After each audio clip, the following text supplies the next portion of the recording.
ప్రేమగల మా తండ్రి, ప్రభువాని స్తోత్రం చెల్లించుకొచ్చున్నాం. ఇప్పటి వరకు పాటలోను సాక్ష్యంలోను మీరు జరిగించిన ఈ ఉపవాస కుడికంతలోనూ మీరు తోడుగా ఉన్నారు. తెరవబడిన గ్రంథములు మొదలున్నవి, తెరవబడిన హృదయములు మాకు దయచేయమని,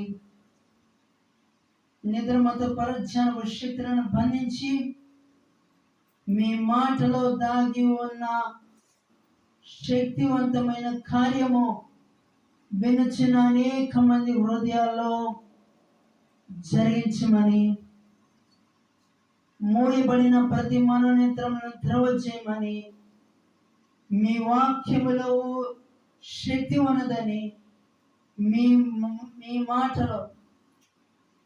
మాటలో శక్తి ఉంది అని మీరొక్క మాట సెలవిస్తే మనిషి ఏ స్థితిలో ఉన్నాడు, ఎటువంటి పరిస్థితిలో ఉన్నాడో గ్రహించగల మనోనేత్రాలు తెరవబడతాయి. ఆయన మూయబడిన ప్రతి మనోనేత్రమును తెరవచేయము, బండబారిన గుండెను బదలగొట్టము, వాక్యమును గ్రహించుకొనవలసిన ఆ ఆత్మ సంబంధమైన మనోనేత్రాలను తెరవచేయమని, తెరవబడిన గ్రంథములు మొదలున్నవి, తెరవబడిన హృదయములు మాకు దయచేయమని క్రీస్తునాం ప్రార్థించి వేడుకొని అడుగుచున్నాం తండ్రి. ఆమేన్, ఆమేన్, ఆమేన్. మన ప్రభువును ప్రియరక్షకుడైన యేసుక్రీస్తు వారి మహాపరిశుద్ధ ఘనమైన నామములో ఈ రాత్రి ఆయన సముఖమందు కూడి ఉన్న మీకు నా హృదయపూర్వకమైన వందనాలు తెలియజేసిన మన పరిశుద్ధ గ్రంథం నుండి పేతురు రాసిన మొదటి పత్రిక 1వ అధ్యాయము 3 నుండి 7వ వచనం వరకు, వచనం తర్వాత వచనంలో ఉన్న సారమును, ఆత్మీయ సత్యాలను మనము గ్రహించుకుందాం. పేతురు రాసిన మొదటి పత్రిక 1వ అధ్యాయము 3 నుండి 7వ వచనాలు.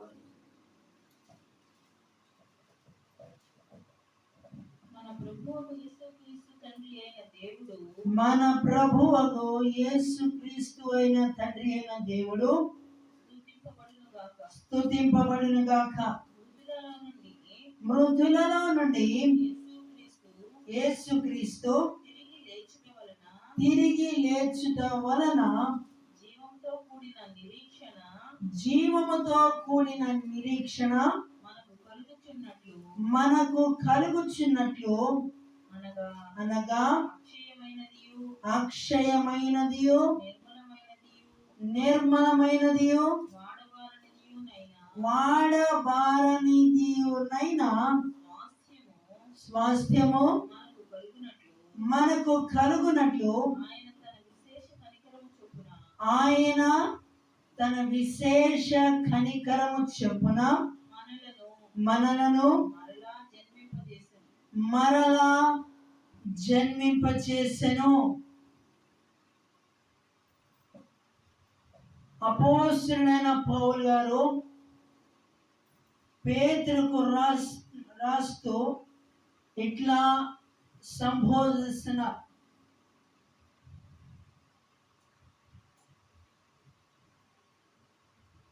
దేవుడు మనకిచ్చే స్వాస్థ్యము వాడబారని స్వాస్థ్యము. ప్రస్తుత దినాల్లో మన పూర్వీకులు మనకిచ్చిన స్వాస్థ్యము ఈ లోకంలో అది తరిగిపోతుంది. కానీ దేవుడు మనకిచ్చే స్వాస్థ్యము అది ఆత్మ సంబంధమైనది కనుక ఆ స్వాస్థ్యము మనకు రాబో తరతరముల వారికి జీవపు మార్గములో నడిపించగలిగే తరగని స్వాస్థ్యము ఏదైనా ఉన్నది అని అంటే అది పరిశుద్ధ గ్రంథమైన బైబిల్. దేవుని మహిమ కలుగును గాక. నా ప్రేమైన సోదరులారా గమనించండి, మనుషులు ఇచ్చే స్వాస్థ్యము లాంటిది కాదు ఈ వాడబారని స్వాస్థ్యము. మనుషులు ఇచ్చే స్వాస్థ్యం ఎంతకాలం ఉంటుందండి? ఎంతకాలం ఉంటుంది? కొంతకాలమే. కానీ పరలోక సింహాసనమును విడిచి పాపులము, నీచులము, దౌర్భాగ్యమైన మన కొరకు తన ప్రాణాన్ని మన కొరకు ధారపోసిన జీవాధిపతి అయిన దేవుడు మనకి ఇచ్చే స్వాస్థ్యము అది ఎన్నటికైనా తరుగుతుందా? తరుగుతుందండి? తరగదు, వాడబారదు, తరగదు. అందుకని దైవజనులు అయిన వారు ఒక మాట అన్నారు, బైబిల్ ఎప్పుడు ఒక తరగని ధననిధి. ఎంత తీస్తే ఆ తీసిన లోటుకు అక్కడ సమృద్ధితో నింపబడుతూ ఉంటుంది. అవునా కదండి? మనం ఎంత తీస్తే ఆ తీసిన దానికి ఆ స్థలంలో సమృద్ధితో నింపబడుతూ ఉంటుంది.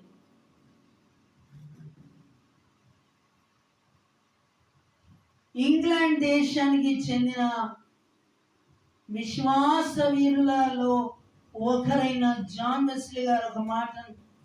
జాన్ వెస్లీ గారు ఒకసారి ఆయన బైబిల్ చదువుతుంటే ఆయన దగ్గరికి ఒక వ్యక్తి వచ్చారయ్యా, మీరు ఇన్నిసార్లు బైబిల్ చదువుతున్నారు కదా, బైబిల్ పరిజ్ఞానము బైబిల్ ముందు మీ యొక్క పరిజ్ఞానం ఎంత అని ఆ వ్యక్తి అడిగితే, అయ్యా ఇప్పటి వరకు నేను బైబిల్ 200 సార్లు చదివాను, ఇప్పుడు ఇది 201వ అయితే బైబిల్ ముందు నేను ఒక ఎట్లాంటి వాడిని అన్నారు? I am a LKG student in front of the word of God. దేవుని వాక్యము యొక్క పరిజ్ఞానమునకు ముందు నేను ఒక LKG స్టూడెంట్నే. ఎంత చదివినా తరగని ధననిధి. అందుకనే బైబిల్ మనిషి జీవితాన్ని మారుస్తుంది. మనిషి జీవితాన్ని పాడు చేసేది కాదు ఈ గ్రంథము. బైబిల్ గురించి మిడిమిడి జ్ఞానముతో ఈ రోజున ఎంతమంది ఎంత నీచంగా మాట్లాడుతున్నారు. నిజంగా అట్టి వారి మనోనేత్రాలను దేవుడు తెరిచినగాక. ఇది ఒక కథల పుస్తకం కాదు, ఇది నిర్జీవమైన పుస్తకం కాదు, ఇది ఒక జీవ గ్రంథము. నిర్జీవులైన మనుషులకు జీవమునిచ్చే గ్రంథము. వాక్యపు వెలుగులో ఒకసారి ఒక మనిషిని చూశాడంటే ఇక మీదట ఆ మనిషి పాపము జోలికి పోవడానికి అవకాశం ఉంటుందా అండి? అవకాశం ఉంటుందా? ఉండదు. బైబిల్లో ఉన్నంత ప్రత్యేకత ఏంటి? పరిశుద్ధ గ్రంథమైన బైబిల్ మొదట మానవుడు ఎట్లా జన్మించాడో అక్కడ నుండి ఆయన రెండవసారి రాబోతున్నప్పుడు పరిస్థితులు ఈ భూమి మీద ఎట్లా ఏమేమి సంభవించబోతున్నాయి అనే అక్కడ వరకు సమస్తము దేవుడు సుమారు 40 మంది గ్రంథకర్తల ద్వారా పరిశుద్ధాత్మ దేవుని ప్రేరేపణ ద్వారా రాయించిన ఒక పాపి కొరకు రాయించిన ఒక ప్రేమ లేఖ ఏదైనా ఉన్నదంటే ఇదిగోండి. ఈరోజు మనం పట్టుకొని మనం దేవుని మందిరాన్ని తీసుకెళ్ళి మనం చదువుతున్నామే ఈ పరిశుద్ధ గ్రంథమైన బైబిల్. దేవునికి మహిమ కలుగును గాక. ఇందులో మానవుడు ఎట్లా మానవునికి జన్మ ఎట్లా జరిగింది, బైబిల్ చదవాలని మ్యాథమెటిక్స్ ఉంది, సైన్స్ ఉంది. ఈనాటి ఇప్పటి పరిస్థితులలో నేటి సమాజంలో మనిషి ఎట్లా జీవించాలి, అసలు జ్ఞానం ఎక్కడి నుంచి వస్తుంది? క్రీస్తు శకం 1458లో సర్ నికోలస్ కోపర్నికస్ అనే ఒక వ్యక్తి సూర్యుని చుట్టూ భూమి తిరుగుతుంది అని చెప్పారు. కానీ బైబిల్ ఈయన చెప్పిన దానికి ముందే దేవుడు పరిశుద్ధ గ్రంథంలో రాయించాడు. దేవుడు ఎక్కడ? యోబు 9వ అధ్యాయము 6వ వచనంలో సూర్యుని చుట్టూ భూమి తన చుట్టూ తాను తిరుగుతూ సూర్యుని చుట్టూ తిరుగుతుంది అని. నా ప్రియమైన సహోదరులారా గమనించండి, బైబిల్ చదవాలంటే అందులో కావలసిన ఎన్నో విలువైన విషయాలు ఉన్నాయి. కానీ దాన్ని అర్థం చేసుకొనగలిగే సంపూర్ణమైన జ్ఞానము అర్థం చేసుకోవాలంటే పరిశుద్ధాత్మ దేవుని యొక్క సహాయము లేనిదే బైబిల్లో పరిశుద్ధ గ్రంథంలో ఉన్న విషయాలను మనము గ్రహించగలమండి? లేదు, గ్రహించిన we can't. అక్కడ దాకా ఎందుకండి? స్టీమ్ ఇంజన్ కనిపెట్టింది ఎవరు? James what. వీరికి జ్ఞానం ఇచ్చింది ఎవరు? దేవుడు కదా. ఈ రోజున ఒక ఊరు నుంచి ఇంకో ఊరికి కారులో ప్రయాణిస్తున్నారే, ఆ కారులో పెట్రోల్ ని నింపుకుంటున్నారే, ఆ పెట్రోల్ కనిపెట్టింది ఎవరు? Karl Benz Christian. అతనికి జ్ఞానం ఇచ్చింది ఎవరు? దేవుడు కదా. ఒక వ్యక్తికి దేవుడు పైనుండి జ్ఞానము ఇస్తేనే తప్ప ఈ దేవుడు ఇచ్చిన జ్ఞానము బట్టి ఈ రోజున ఏ లైట్ల కిందో ఫ్యాన్ల కిందో ఈ రోజున మనం ప్రయాణించాలన్నా, మనం కూర్చొని పని చేయాలన్నా సమస్తము దేవుడు ఇటువంటి శాస్త్రవేత్తల ద్వారానే దేవుడు వారికి జ్ఞానం ఇవ్వబట్టే, వారికి పైనుండి వచ్చే జ్ఞానం ఇవ్వబట్టే వారు కనుగొన్నారు. థామస్ ఆల్వా ఎడిసన్, ఈయన కూడా క్రిస్టియనే. 199 సార్లు ఆయన ఎలక్ట్రికల్ బల్బు మీద ప్రయోగించారు, అది విఫలమైంది.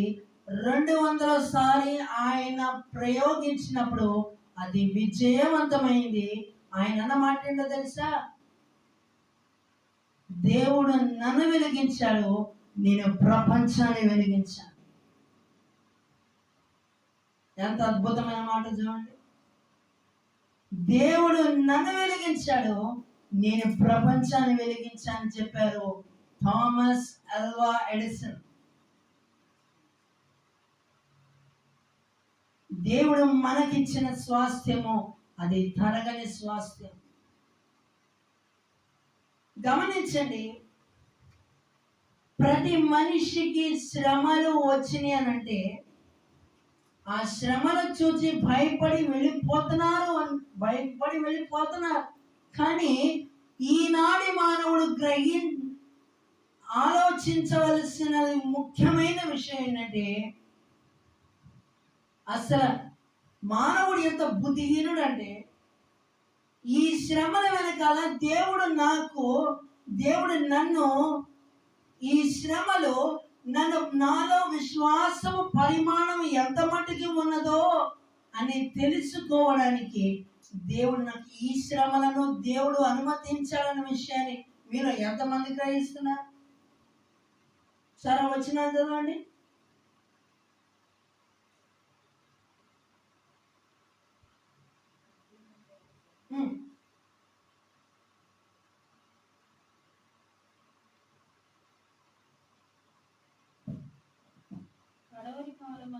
కడవరి కాలమందు బయలుపరచబడుటకు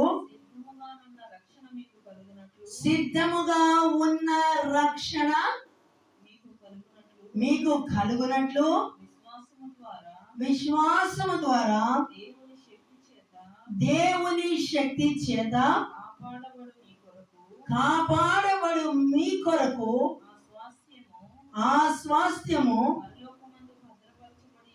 పరలోకమందు భద్రపరచబడి ఉన్నది. చూసారండి, కడవరి కాలము, అంచె దినములు. ఈ అంచె దినాల్లో దేవుడు మనకు ఇచ్చే ఆ నిత్యమైన స్వాస్థ్యము, దేవుడు మనకిచ్చే రక్షణ అనే నిత్యమైన స్వాస్థ్యము దేవుడు మన కొరకు భద్రపరిచి ఉంచాలనే విషయం సత్యము. ఆ స్వాస్థ్యాన్ని దేవుడు మనకిచ్చిన రక్షణ అనే స్వాస్థ్యాన్ని దేవుడు మనకు అనుగ్రహించాలంటే ఈ లోకంలో మనం ఆయన కొరకు సాక్షిగా నిలబడాలి. ఈ లోకంలో మనలను దేవునికి సమీపంగా చేరనివ్వకుండా కొన్ని అడ్డుబండలు ఉంటాయి.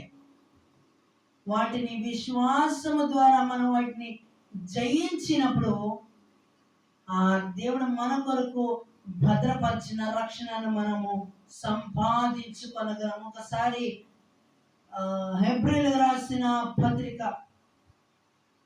11వ అధ్యాయం, హెబ్రీయులకు రాసిన పత్రిక 11వ అధ్యాయము మొదటి వచనం. హెబ్రీయులకు రాసిన పత్రిక, విశ్వాసం అనున్నది నిరీక్షింపబడు వాటి యొక్క నిజ స్వరూపమును అదృశ్యమైనవి ఉన్నవనుటకు రుజువునైనది. దానిని బట్టి పెద్దలు సాక్ష్యము పొందిరి. లేని వాటిని ఉన్నవి అని వారు నమ్మారు, విశ్వసించారు. వారు దేవుని చేత సాక్ష్యాన్ని వారు పొందుకున్నారు. దేవుని చేత ఎన్నో గొప్ప కార్యములు వారు చేయగలిగారు. ఎట్లా? దేవుని సహాయముతో, విశ్వాసము ద్వారా ఎట్లాంటి కార్యములు జరిగిన ఒకసారి 33వ వచనం నుంచి మనం చూస్తే 11:33 ఏప్రిల్ రాసిన పత్రిక 11:33 వారి విశ్వాసము ద్వారా రాజ్యాలు జయించారు, నీతి కార్యములను జరిగించారు, వాగ్దానములు పొందుకున్నారు, సింహాల నోళ్లను మూసారు, అగ్ని బలమును చల్లార్చారు, ఖడ్గదారులను తప్పించుకున్నారు, బలహీనులుగా ఉండి బలపరచబడ్డారు, పరాక్రమశాలులయ్యారు, అన్యుల సేనలను పారద్రోలారు. చూసారండి, ఇన్ని గొప్ప కార్యములు వారి విశ్వాసము ద్వారా. ఎవరి విశ్వాసము ద్వారా? దేవుని మీద వారు విశ్వాసం ఉంచారు. ఈ లోకంలో వారు ఉన్న ప్రతి విధమైన అడ్డుబండను వారు జయించగలిగారు. దేవునికి మహిమ కలుగును గాక.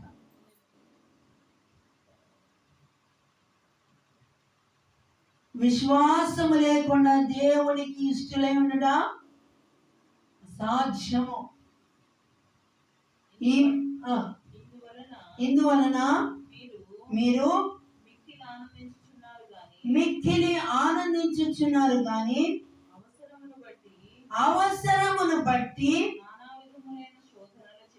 నానా విధములైన శోధనల చేత ప్రస్తుతమున కొంచెము కాలము మీకు దుఃఖము కలుగుచున్నది.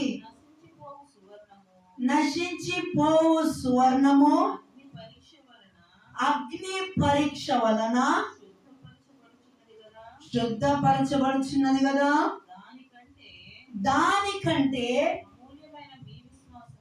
అమూల్యమైన మీ విశ్వాసము ఈ శోధనల చేత పరీక్షకు నిలిచినదై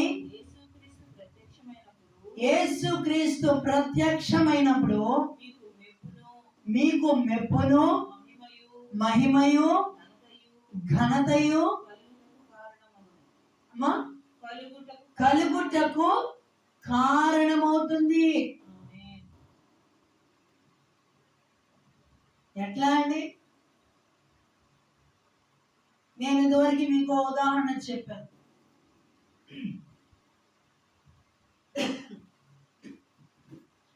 ఒక బంగారు ముద్దను, అది శుద్ధమైనదా లేకపోతే అందులో ఏదైనా కలిసి ఉన్నదా, అది ప్యూర్ గోల్డా లేదా డూప్లికేటా అనేది తెలుసుకోవాలి అని అంటే కొలిమిలో కాల్చబడి సుత్తి చేత దెబ్బలు తింటేనే తప్ప అది ఒక చక్కటి రూపానికి అది ఎట్లా వస్తుందో, ఒక విశ్వాసి అయినా వాక్య పరిచర్య జరిగించే సేవకులైనా ఎవరైనా ఈ లోకములో వచ్చే ప్రతి విధమైన శోధనల మీద జయము పొందుకోవాలి అని అంటే విశ్వాసులైన సేవకులైనా చేయాల్సిన ఒకే ఒక పని, దేవుని మీద మన దేవుని వైపు ఆశ్రయిస్తే ఈ లోకంలో ఉన్న సమస్త శోధనల మీద మనము సంపూర్ణ జయమును మనము పొందుకొనగలము.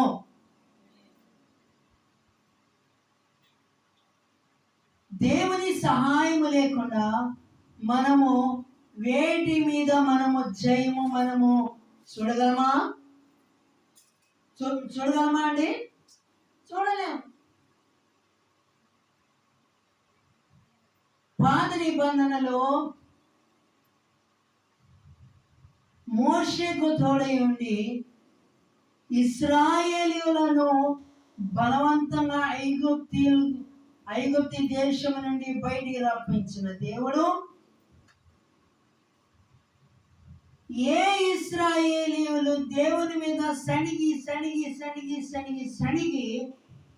దేవుని ఉగ్రతకు పాత్రులై అమోరీల చేతికి అప్పగించబడిన ఇశ్రాయేలు జనాంగము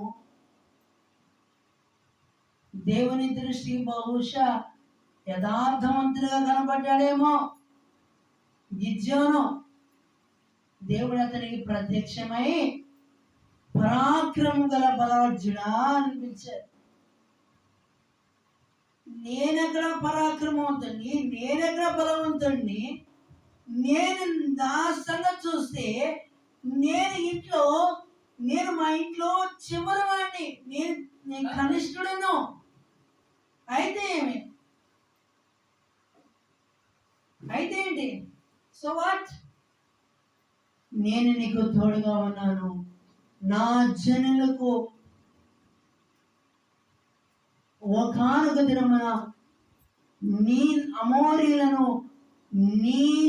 నా జనాంగం చేతికి నీ ద్వారా నేను అప్పగిస్తున్నాను అని ఇశ్రాయేలీయులను అమోరీల చేతిలో నుండి నేను నీ ద్వారా విడిపిస్తున్నాను. విడిపించుటకు నేను నిన్ను ఎన్నుకున్నాను, ఏర్పరచుకున్నాను. ఇక మీదట నేను నీకు ఏ ఏ సంగతులు నేను చెప్తానో దాని ప్రకారం చేయి. అమోరీల చేతిలో నుండి నా ప్రజలను నీ ద్వారా నేను విడిపించ సమర్థుడను. ఆమేన్.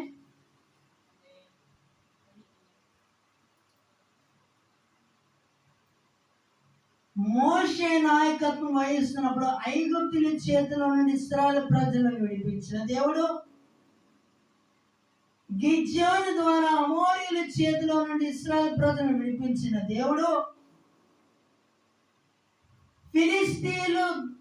ఫిలిస్తీన్లు మాటి మాటికి వచ్చి ఇశ్రాయేలు ప్రజలను, ఫిలిస్తీన్ల నాయకులను గొలియాతు ఇశ్రాయేలు ప్రజల మీద మాటి మాటికి హీనంగా మాట్లాడుతున్నప్పుడు ఇశ్రాయేలు జనాంగ పక్షమున గొర్రెలు కాచుకుంటున్న దావీదు గొలియాతుకు సవాలుగా నిలిచి దేవుడు దావీదు పక్షమున నిలబడి ఫిలిస్తీన్ల నాయకుడు చిత్తుగా ఓడించడానికి ధైర్యము, బలము, సామర్థ్యం ఇచ్చిన దేవుడు, నాకు అసాధ్యమైనది ఏదైనా కలదా అని ఆనాడు విశ్వాసమునకు పితరుడైన అబ్రహాముతో మాట్లాడిన దేవుడు ఈ రాత్రి నీ జీవితంలో పట్టి పీడించి పరిపాలిస్తున్న ప్రతి విధమైన ప్రతికూలమైన పరిస్థితుల మీద నీకు సంపూర్ణ జయం అనుగ్రహించగలిగే రాత్రి ఈ రాత్రి. ఆమేన్. నా ప్రేమైన సోదరులారా గమనించండి, ఎవని మనసు నీ మీద ఆనుకొనునో వారిని పూర్ణ శాంతం గలవానిగా కాపాడుతారు. ఎవరి మనసు నీ మీద ఆనుకొనునో వారి స్థితిగతులను మార్చగల సమర్థుడు.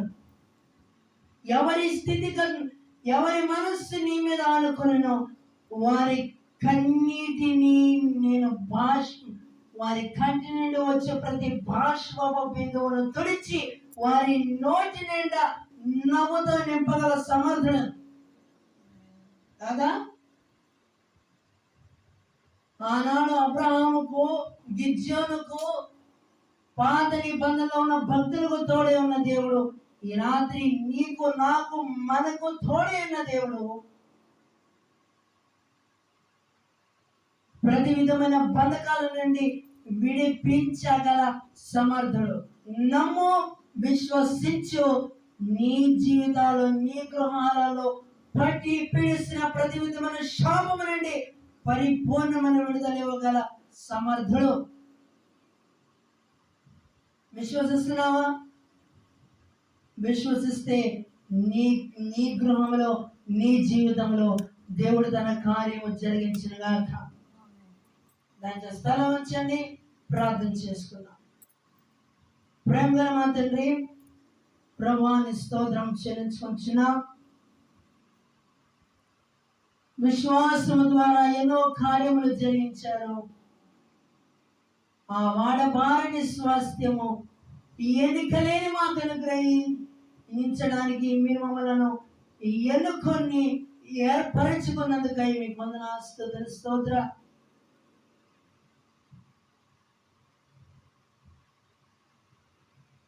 మా విశ్వాసం యొక్క పరిమాణం ఎంత మటుకు ఉన్నదో పరీక్షించడానికి మా జీవితాలలో మీరు శ్రమలను అనుమతిస్తున్నందుకు మీకు వందనాలు. ఈనాటి శ్రమలే రేపటి మా జీవితాలలో మీరు ఇవ్వబోయే విడుదల కొరకు మేము ఎదురు చూస్తున్నాం నాయనా. రాత్రి ఎంతమంది కన్యల మధ్యలో, కట్లలో, బంధకాలలో, వ్యసనాల మధ్యలో బంధింపబడి ఉన్నారో అటు వారికి రాత్రి మీరు విడుదలను అనుగ్రహించమని సందులో విజ్ఞాపన చేయించిన రాత్రి నానా విధములైన పట్టి పీడిస్తున్న ప్రతి విధమైన వ్యాధి బాధల నుండి ఈ రాత్రి మీ మాటతో మీరు ఒక మాట సెలవిస్తే ప్రతి మనిషి జీవితం మారుతుందని విశ్వసిస్తున్నా. బండబారిన హృదయాలు బదులవుతాయి. వ్యసనాలలో, బంధకాలలో, కట్లలో బంధించబడి విడుదల లేక నిరాశ నిస్పృహల మధ్య నలిగిపోతున్న వారిని ఈ రాత్రి మీరు దర్శించండి. వారికి నడి నెత్తులు నడి కాలు వరకు ప్రతి విధం ఎవరు బాగు చేయలేని రోగముల నుండి పరిపూర్ణమైన విడుదలను, స్వస్థతను మీరు ఈ రాత్రి మీరు జరిగించమని రాత్రి వర్తమానం ఆలకించిన ప్రతి వారి జీవితంలో, ప్రతి వారి గృహంలో మీ పరిశుద్ధాత్మ బలమైన కార్యములు జరిగించమని అయోగ్యనాన్ని మీ శ్రోచాన్ని మరుగుపరిచి మీరు మాతో మాట్లాడినందుకు మీకు వందనాలు. విన్న వాక్యము మా హృదయాల్లో ముద్రించమని క్రీస్తునామం ప్రార్థించి వేడుకొని అడుగుచున్నాం తండ్రి. ఆమేన్, ఆమేన్, ఆమేన్.